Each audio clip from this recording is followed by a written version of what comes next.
This video is going to be about the cQ-ZigZag DowT, D-O-W-T.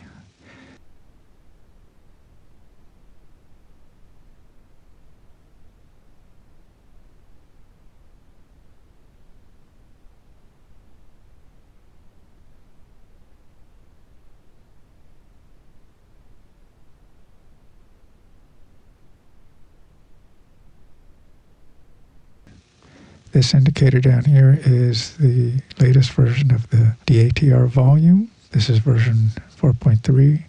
This is version 1 of the zigzag indicator. It doesn't look like the normal zigzag indicator. This is the version that I used because it repaints. I had to change some things. And what I did here is, this is the normal indicator, but it was here. These two things here and here, which was doing the repainting. It would go back however many candles you had this variable set to. I'm using it as an entry point. Like if you had volume, it could go here as well. You could enter there, for example, and that's the basic idea of this indicator. It has the depth, and then I used an ATR. What I wanted to do initially for the zigzag,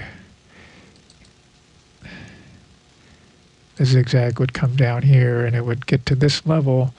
I thought it would be clever to make a baseline that would basically, it would follow this. If it's in a down, the pullback would be the 32.8 level, and that if it went past it, you could buy, or if you could sell if it went below it. And then when it changed direction, it would go the other way. So sometimes, but see, it really got way too complicated. But I couldn't get it to work because it kept repainting. But anyway, that was the idea that I was going for, but I couldn't get it to do that. So this is what I ended up with. What I'll do is I'll turn on the zigzag color so you can get an idea. You can see that the zigzag doesn't necessarily work all the way. Doesn't go all the way down to here, for example. That's because it isn't repainting. That's what it would have to do in order to do that. So this is the baseline that it ends up drawing.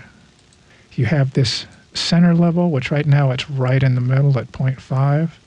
You could put it at 0.382 and change the baseline. I'll show you what this looks like.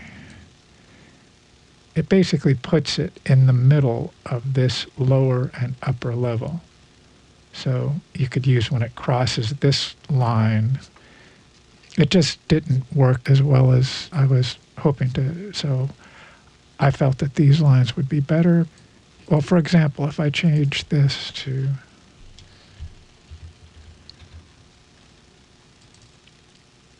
you can see that it's the 3.82 when it changes direction. This from here to here is 3.82.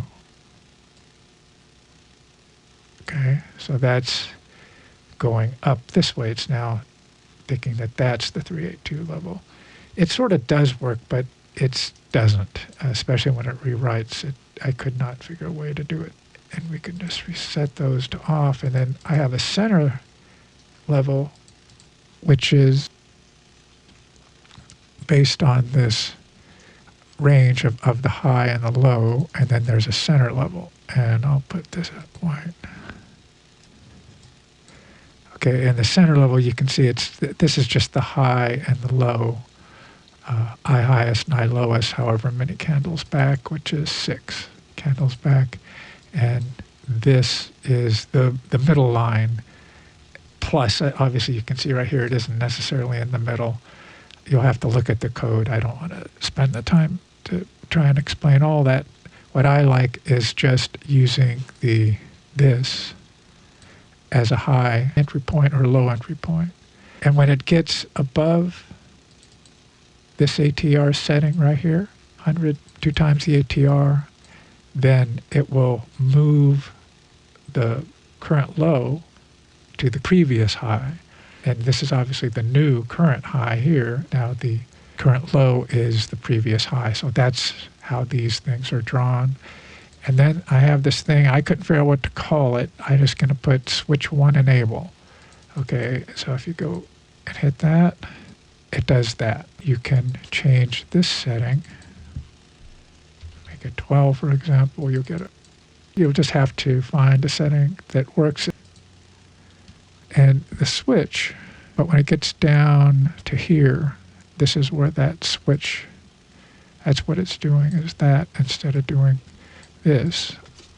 You can also, instead of using the high and the low to calculate, you can use the close. It moves things around. This one's set kind of high for this. We'll put it back to 6. I'm going to put this volume indicator is going to be put up pretty soon. I made some changes to this one that I think help to get you in at a better spot. So they seem to work well together. Give it a try if you want. And let's see, anything right here on high-low show dots, that's what it's set to now. You can say false.